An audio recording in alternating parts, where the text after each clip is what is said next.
Welcome back to Retro Wednesday at the Tidarium Hangar. This is Mike. Today I want to talk to you about something a little bit different. Super 7 having some layoffs, issues, problems, and I will be reading this. This is not about tariffs.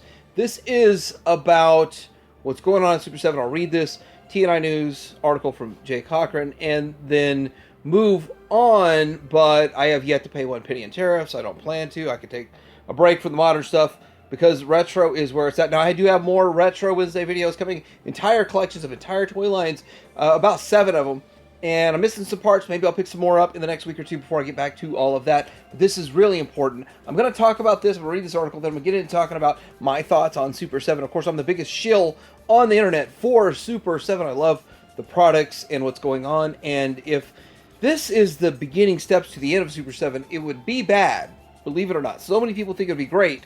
I think it would suck. Well, it sucked for me for between 3 and 7 years before I start buying products from another company. I'll explain all of that. This and more coming up.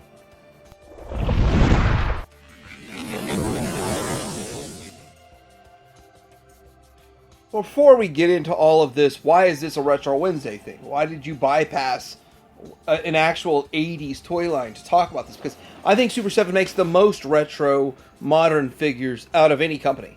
And we can argue it back and forth, but the proof's in the pudding, the proof's in the pictures, and it's really hard to argue when you look at the pictures of all of these franchises that they have. Now, people argue that they didn't handle them well, and the prices are too high, and that maybe we should have gotten the back metal first on the Silverhawks, and all of that. And then, of course, we're waiting for other lines that they may make, but at the end of the day, I'm going to say this about Super 7. If they made a figure, it's still, in my opinion, the best. The Motu figures they made are the ones I pull off my shelf as the best representations. So that's why I support Super 7. Still, to this day, the stuff that they made is the best looking. Maybe the QC isn't the greatest. Maybe they've made some mistakes along the way. And the price is definitely way too high. But at the end of the day, I still support the product. We'll get into more of that after I talk about this article. Super 7 begins layoffs. Okay, the latest tariff stuff going on, and again, I'm not talking about tariffs, I'm just going to read this.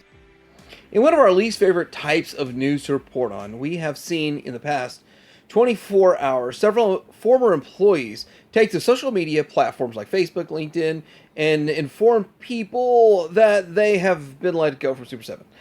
The implied reason for the layoff seems to be the current situation with tariffs that has recently been rocking the toy industry. Now, Super 7, who are known for making Super 7 Ultimates, 4-inch reactions, and Reaction Plus, which is the major hit, action figures, is a privately held company, so they aren't required to make any public statements when it comes to things like layoffs. And at this time, Super 7 has made no formal announcements about this. The people are saying it's about 35%. That's what I'm hearing, 35% of their workforce. So it is unknown just how many people at this time have been laid off, and if more layoffs will be coming soon.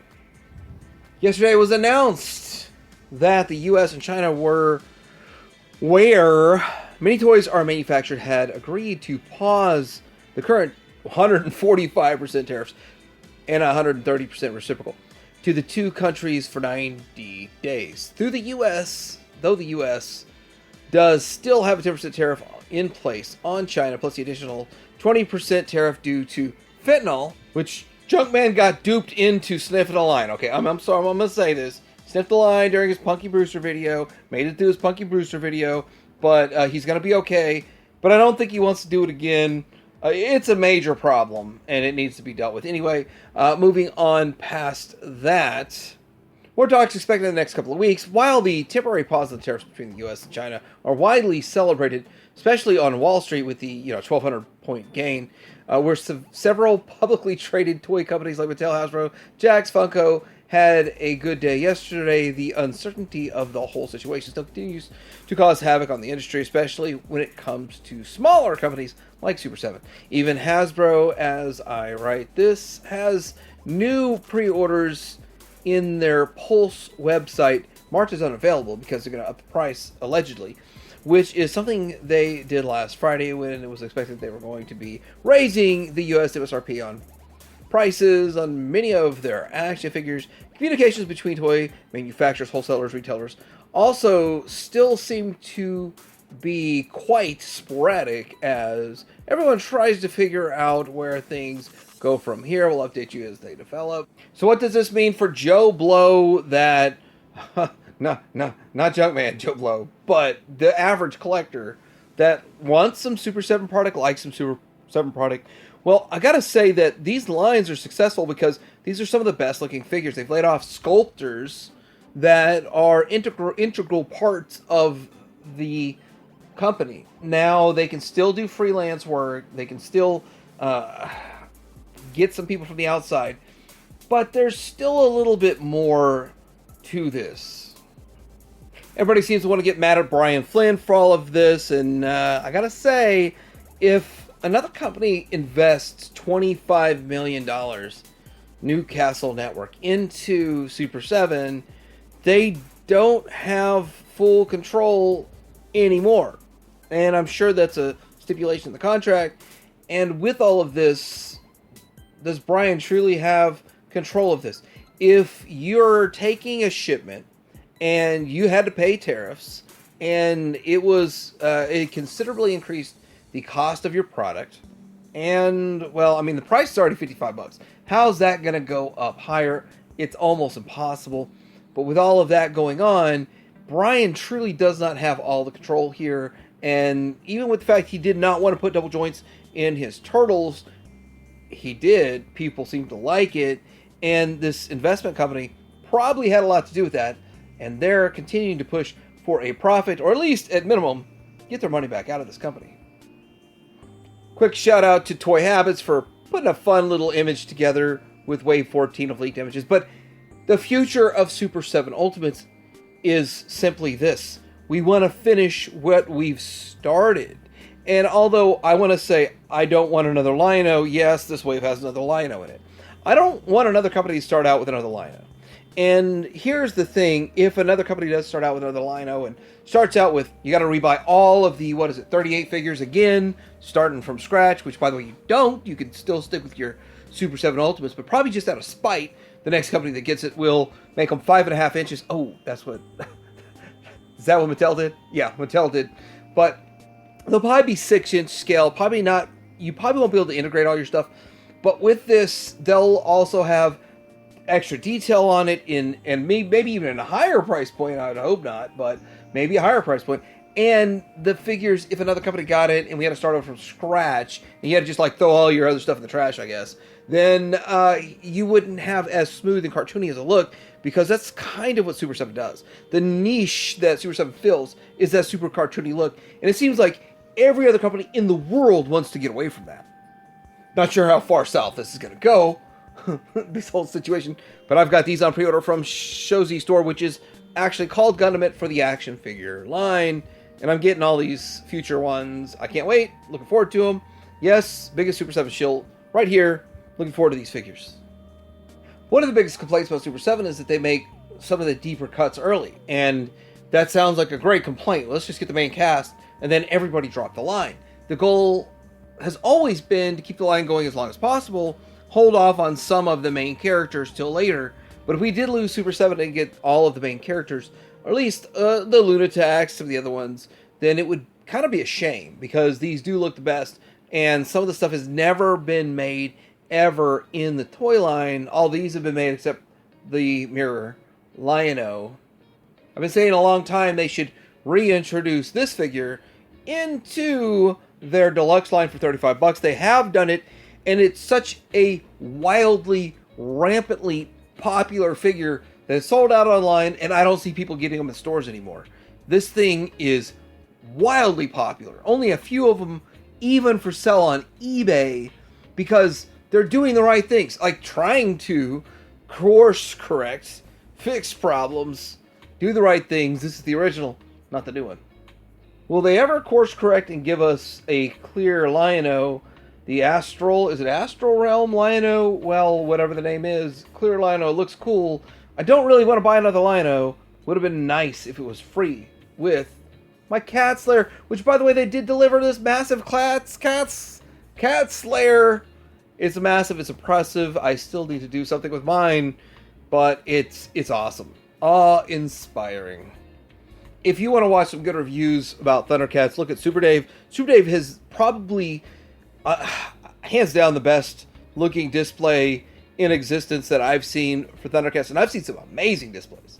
Some of those people send them into my my videos so that I can feature them on my 1,000 subscriber videos. The 22,000 should be coming up pretty soon, so get those in.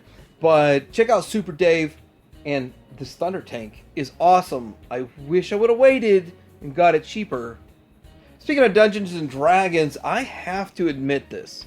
The Dungeons and Dragons line looks amazing. They have done a fantastic job with these figures. And although a lot of people are going to say that we won't get this team finished, I have some faith. But even if we don't, we've got figures that don't exist in this scale because of the fact that Super 7 operates the way they do, and I'm okay with that. The Hasbro line looks nice on a shelf. They're not great figures, and I'm not disappointed because I had very low expectations to start, and it was way cheaper than seeking out the PVCs, which are very expensive. But at the end of the day, Super 7 blows every one of these away. If they could do them all, they would blow them all away. If we could get the whole team. I'm going to go out on a limb here and say that the Tiamat itself for $300 is an amazing looking figure. But I'm also going to say that the dragon the Four Horsemen are making technically blows this out of the water. Well, price-wise, it's 3 times the price. It should blow it out of the water. But I have no emotional tie to it or no connection to the Four Horsemen one. So in all reality, if I could pick each one of these, you could either have the Super 7 Tiamat for $300 or the Four Horsemen for $300 that is more highly detailed, has all this other stuff with it. I still would pick the Super 7 Ultimates Tiamat. And that's just the way I think. I'm one of the people that funded this. I funded this mothership. And people want that project to be brought back. It's shelved. There's $20,000, $30,000 worth of work put into this project already. Why not bring it back out eventually? And if Super 7 can stick around long enough, they will. But my favorite part was getting this. This is a very solid looking Trouble Bubble. Not going to fall apart in your hand like a vintage one or even the modern representations of the vintage ones, and is closer to the cartoon. And I would love to have like 6 of these. That'd be great. Evidently, if we didn't get the mothership, we didn't get this. And of course, with Silverhawks, we know we've got the next wave of Vac Metal coming with Bluegrass and still will. But first of all, I hope they look as good as the renders, because they usually don't. The Vac Metal doesn't match the colors, which bothers me. But where's Copper Kid? I hope that we get these and Copper Kid at minimum. But where's the rest of them? There's other Silverhawks out there that need some making and some chroming. At the end of the day, I want to give my hats off to all the sculptors and all of the artists that had something to do with this line, because it's their work that I'm really buying. It is their design that makes me want these figures. And without those people, without that talent, I wouldn't be the biggest Super 7 shill on the internet, because of the fact these probably wouldn't look nearly as good. So I'm kind of hoping that those people with the skill stick pretty close and still get a paycheck, freelancing maybe. We'll find out in the future. What do you think about this whole situation? Is Super 7 done for? Because I hope not. But I know there's going to be a million people that hope they're gone. Like, subscribe. Teddy Hanger out.